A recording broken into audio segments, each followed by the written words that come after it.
বন্ধুরা, অবশেষে বাংলাদেশ সীমান্ত নিয়ে ভারতকে যে সতর্কবার্তা দেওয়া হয়েছিল সেই সতর্কবার্তায় পুরোপুরি সত্যি প্রমাণিত হয়েছে। হ্যাঁ, ভারত ও বাংলাদেশের যে সীমান্ত তা এখন অনেকটাই ভারত চীন সীমান্তের মতো হয়ে গেছে, যেখানে হয়তো কোনো গুলি চলছে না, কিন্তু উত্তেজনা ঠিক চীন সীমান্তের মতোই রয়েছে।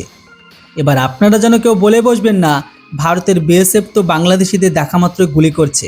তবে বলে দিই, ভারতের বিএসএফ সেই সমস্ত মানুষ বা সেই সমস্ত লোকগুলোকে গুলি মারে যারা বর্ডারে অসৎ অবলম্বন বা অসৎ কাজের সাথে যুক্ত।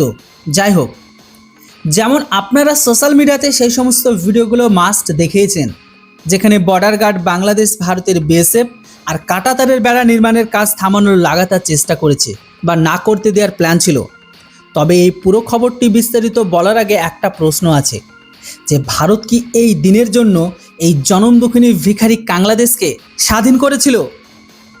ভারত যে সবসময় বাংলাদেশকে অগ্রাধিকার দিয়েছে, এমনকি এই ভারতীয় বাংলাদেশ সেনাবাহিনীকে $500 মিলিয়ন ফান্ডিং দিয়েছিল এবং সেই অর্থ দিয়েই বাংলাদেশ সেনাবাহিনী ভারতের তৈরি অস্ত্র কিনেছিল।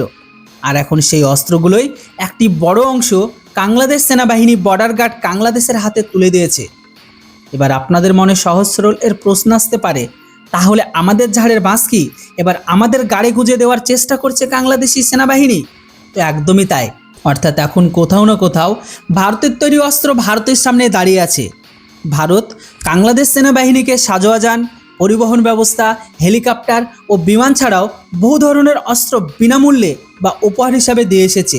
এমনকি ভারত সবসময় বাংলাদেশের জনমদুখিনী কাংলুদের ছাড়মূল্যে রেশন, জল, গম, চাল, মানে বলতে পারেন একটা মানুষের নিত্য প্রয়োজনীয় সমস্ত কিছু দিয়ে আসে। আর হয়তো আপনি এটা জানেনও না যে বিশ্বব্যাংক যখন দুর্নীতির অভিযোগ দেখিয়ে বাংলাদেশকে $1.2 বিলিয়ন সহায়তা দিতে অস্বীকার করেছিল, তখন ভারত আন্তর্জাতিক মঞ্চে বাংলাদেশকে কূটনৈতিকভাবে সমর্থন করেছিল এবং বাংলাদেশকে সেই তহবিল পাইয়ে দিতে সহায়তা করেছিল। সহজ ভাষায় বলতে গেলে পাকিস্তান সবসময় বাংলাদেশের ক্ষতি করার চেষ্টা করেছে আর ভারত সবসময় বাংলাদেশকে রক্ষা করার চেষ্টা করেছে। কিন্তু আজ সেই বাংলাদেশ ভারতের একটি বড় শত্রু হয়ে উঠেছে। যদিও ভারত এখনো পর্যন্ত শুধুমাত্র সফট নীতি ব্যবহার করেছে কাংলুদের উপর, যাতে বাংলাদেশের সঙ্গে আগের মতো ভালো সম্পর্ক বজায় থাকে বা সেটা পুনরায় ফিরে আসে। কিন্তু ভারতের এই সফট পাওয়ার নীতি এর সামনে বাংলাদেশ ভারতকে চ্যালেঞ্জ দেখানো ভুল করেছে। আর বর্তমানে ভারত বাংলাদেশের সীমান্তে যে পরিস্থিতি তৈরি হয়েছে, তারপর এখন ভারতের স্বরাষ্ট্র মন্ত্রণালয় বিএসএফকে নো কম্প্রোমাইজ এবং ফুল অ্যাকশনের অনুমতি দিয়েছে। হ্যাঁ, মানে এতদিন পর্যন্ত আপনারা যে সংঘাত দেখেছেন সেটা ছিল ভারতের সফট পাওয়ার, কিন্তু এখন ভারতের স্বরাষ্ট্র মন্ত্রণালয় সরাসরি ভারতের বিএসএফকে অর্ডার দিয়ে দিয়েছে যে no compromise and full action.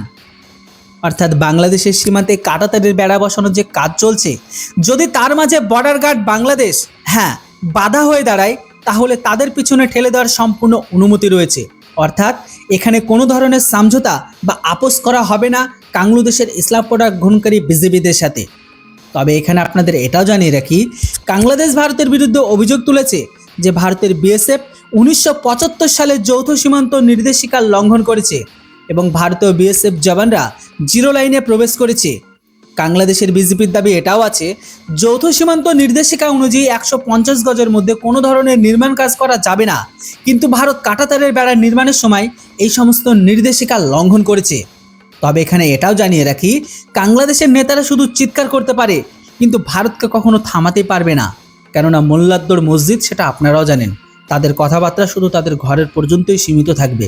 তো অন্যদিকে বিএসএফ ইতিমধ্যে পূর্ণ স্বাধীনতা পেয়ে গেছে, আর এরই অধীনে যে কোনো পরিস্থিতিতে মাত্র 45 দিনের মধ্যে 27 কিলোমিটার সেই বেড়া নির্মাণ সম্পূর্ণ করা হবে, যেটি পশ্চিমবঙ্গের আগের সরকার হতে দেয়নি। তবে এখানে আপনাদের বলে রাখি, ভারত ও বাংলাদেশের সীমান্ত উত্তেজনা অনেক বেশি গুরুতর, কারণ বিষয়টি শুধু কাঁটাতারের বেড়া নির্মাণের নয়, বরং অনুপ্রবেশকারীদের বিষয়টিও এখন অত্যন্ত গুরুতর হয়ে উঠেছে। কারণটা দেখুন, সীমান্তে বাংলাদেশের অনুপ্রবেশকারীরা সংঘর্ষ বাড়ানোর উদ্দেশ্যে লাগাতার অশান্তির সৃষ্টি করছে। এর সাথে সাথে বাংলাদেশের ইসলাম প্রোডাক্ট গ্রহণকারী বিজেপি তারা সরাসরি ভারতের বিএসএফের সাথে পারবে না, তাই তারা তাদের দেশের ঘরের ভেতরে কাঠমোল্লা ইসলাম প্রোডাক্ট গ্রহণকারী সন্ত্রাসী বা জিহাদিদের সহায়তা নিয়ে একসাথে মিলে ভারতের বিএসএফের উপর ঝাঁপিয়ে পড়ার অলওয়েজ চেষ্টা করছে, যেটা আপনারা যতগুলো এর আগে ভিডিও দেখেছেন সেই ভিডিওগুলোতে স্পষ্ট। এমনকি তাদের মুখে থেকে তাদের একটিয়া ধর্মীয় স্লোগান শোনা যায়, নারেহা তাকবীর আল্লাহু আকবার, জাস্ট এরকমই কিছু একটা। যেটাই হোক, অন্যদিকে বাংলাদেশের ইসলাম প্রোডাক্ট গ্রহণকারী সন্ত্রাসী সেনাবাহিনী ইচ্ছাকৃতভাবে সাধারণ মানুষকে ব্যবহার করছে, অর্থাৎ ভারত ও বাংলাদেশের সীমান্তে পরিস্থিতি সত্যি এখন পর্যন্ত সবচেয়ে গুরুতর অবস্থায় পৌঁছে গেছে। তবে এটাকে নিয়ে আপনাদের মনে একটা প্রশ্ন আসতেই পারে, কাল যদি এরকম হতে হতে দুই দেশের মানে ভারতের বিএসএফ আর ওই দেশের ইসলাম প্রোডাক্ট গ্রহণকারী সন্ত্রাসী সমর্থনকারী সন্ত্রাসী তৈরি বিজেপি, এই দুইজনের মাঝে যদি কাল যদি ছোটোখাটো ওয়ার বা ছোটোখাটো যুদ্ধ চালু হয়ে যায়, তাহলে এখানে কে এগিয়ে থাকবে?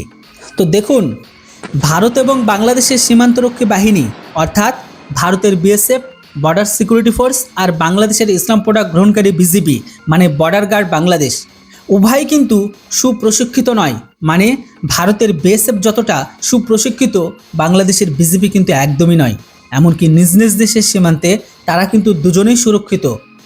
যদিও কোনো কাল্পনিক বা তাত্ত্বিক পরিস্থিতিতে এই দুই বাহিনীর মধ্যে সরাসরি কোনো স্থানীয় সংঘাত বা সংঘর্ষ তৈরি হয়ে যায়, তবে সামরিক শক্তির ভারসাম্য, ভৌগোলিক অবস্থান এবং অভিজ্ঞতার নিরিখে কার কী সুবিধা বা অসুবিধা থাকবে সেটা সম্পর্কে আপনাদের যদি হালকা করে বলে দিই, তাহলে আপনাদের কাছে এই ধারণাটা স্পষ্ট হয়ে যাবে।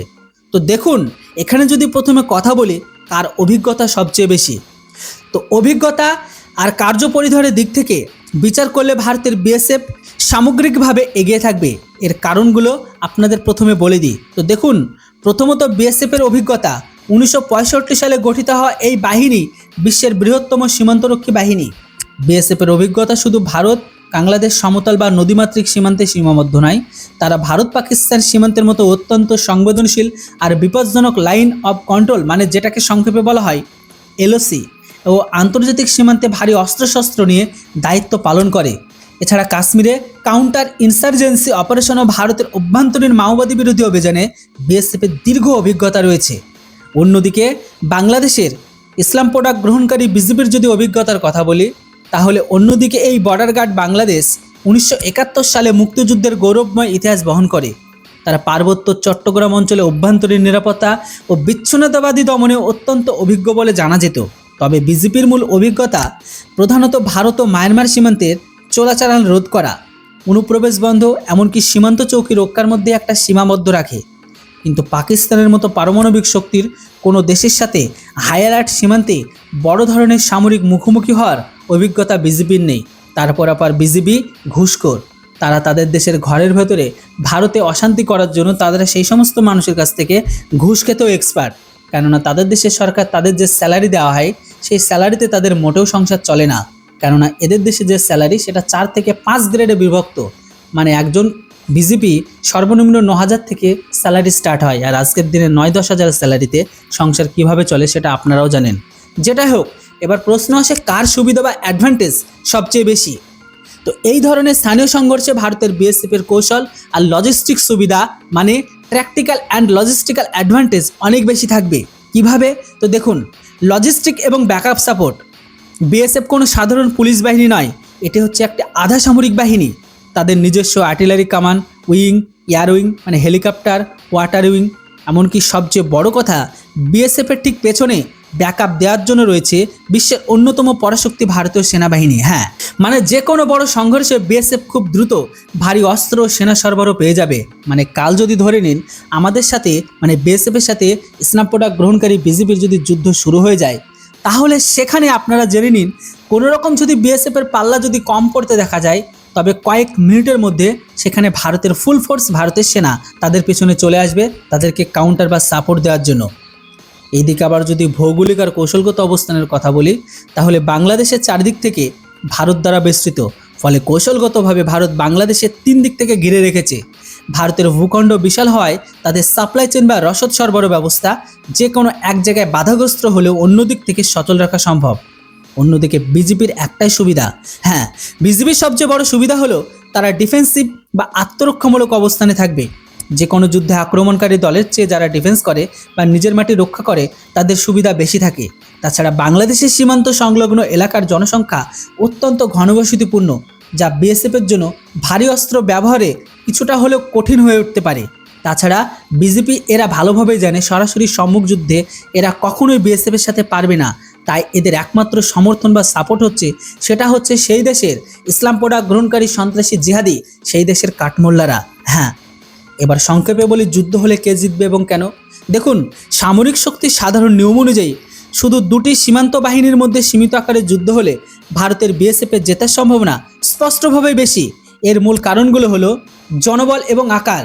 বিএসএফের সক্রিয় সদস্য সংখ্যা প্রায় 2.6 লাখেরও বেশি। অন্যদিকে বিজেপির সদস্যের সংখ্যা আনুমানিক 50 থেকে 60 হাজারের কাছাকাছি। সংখ্যার দিক থেকে বিএসএফ প্রায় 4 থেকে 5 গুণ বড়। এবার যদি অস্ত্রের আধুনিকতার কথা বলি, তবে বিএসএফের কাছে ভারী মর্টার, কামান, উন্নত নজরদারি প্রযুক্তি মানে থার্মাল ইমেজার ড্রোন অনেক বেশি পরিমাণে রয়েছে। সাম্প্রতিক বছরগুলোতে তো ভারত তাদের সীমান্ত সুরক্ষায় প্রচুর আধুনিক প্রযুক্তি ব্যবহার বাড়িয়েছে। এবার যদি শেষ কথা হয় অর্থনৈতিক ও সামরিক সক্ষমতা, তো সেখানেও দীর্ঘস্থায়ী সংঘর্ষ বা যুদ্ধ পরিচালনার জন্য যে অর্থনৈতিক শক্তি আর গোলাবারুদের ব্যাকআপ প্রয়োজন তা ভারতের অনেক বেশি। তবে বাস্তব ক্ষেত্রে ভারতের বিএসএফ আর বাংলাদেশের ইসলাম প্রোডাক্ট গ্রহণকারী বিজেপি এর মধ্যে বড় আকারে কোনো ফুল স্কেল যুদ্ধ হওয়ার প্রায় অসম্ভব। হ্যাঁ, এর কারণ হলো ফ্ল্যাগ মিটিং ও কূটনৈতিক চ্যানেল। সীমান্ত স্তরে ছোটোখাটো ভুল বোঝাবুঝি বা গোলাগুলি হলে দুই বাহিনীর কমান্ডাররা দ্রুত ফ্ল্যাগ মিটিং বসেন আর পরিস্থিতি শান্ত করেন। যেটা আপনারা যে কোনো ঝামেলা বা যে কোনো জায়গায় আপনারা কোনো ভিডিও ক্লিপ দেখলেই আপনারা এটা অবশ্যই শুনতে থাকবেন যে বিজেপিকে বলতে যে ফ্ল্যাগ মিটিংয়ের মাধ্যমে সমস্যাটাকে মিটিয়ে নিন। অন্যদিকে দুই দেশের সীমান্তেই নন নেথাল উইপন মানে প্রাণঘাতী এমন অস্ত্র ব্যবহারের নীতি রয়েছে, যদিও মাঝে মাঝে এর ব্যতিক্রম ঘটে। পূর্ণাঙ্গ যুদ্ধ মানে নিয়মিত সেনাবাহিনীর প্রবেশ। যদি বিএসএফ ও বিজিবির মধ্যে সংঘর্ষ বড় আকার ধারণ করে, তবে তার সীমান্ত বাহিনীর মধ্যে সীমাবদ্ধ থাকবে না, তখন সেটা স্বয়ংক্রিয়ভাবে ভারতীয় সেনাবাহিনী আর অন্যদিকে বাংলাদেশ সেনাবাহিনী যুদ্ধ জড়িয়ে পড়বে। আর এই দুটি দেশের মূল সেনাবাহিনী যুদ্ধে নামলে শক্তির ভারসাম্য সম্পূর্ণ ভিন্ন স্তরে চলে যায়, যেখানে ভারতের সামরিক ও অর্থনৈতিক আকার বাংলাদেশের চেয়ে বহুগুণ বড়। তাই ভারত কর্নার থেকে হোক বা ভারতের ঘরের ভেতর থেকে মিসাইল চালাক বা মর্টার ড্রোন, সেটা কিন্তু বাংলাদেশের ঘরের ভেতরকে ধ্বংস করে দেওয়ার জন্য যথেষ্ট। এবার যদি সংক্ষেপে বলি, অভিজ্ঞতা, লোকবল আর অস্ত্রের আধুনিকতা ও ভৌগোলিক সুবিধার কারণে যে কোনো সম্ভাব্য সীমান্ত সংঘাত বা যুদ্ধে ভারতের বিএসএফ অনেকটাই সুবিধাজনক ও জয়ী হওয়ার মতো অবস্থান থাকবে। বাকিটা এর উপর আপনাদের কি মতামত সেটা অবশ্যই কমেন্ট বক্সে লিখে জানান। ভিডিও আর ইনফরমেশন ভালো লাগলে চ্যানেলটিকে কেউ সাবস্ক্রাইব করতে ভুলবেন না। Thanks for watching. জয় হিন্দ, বন্দে মাতরম।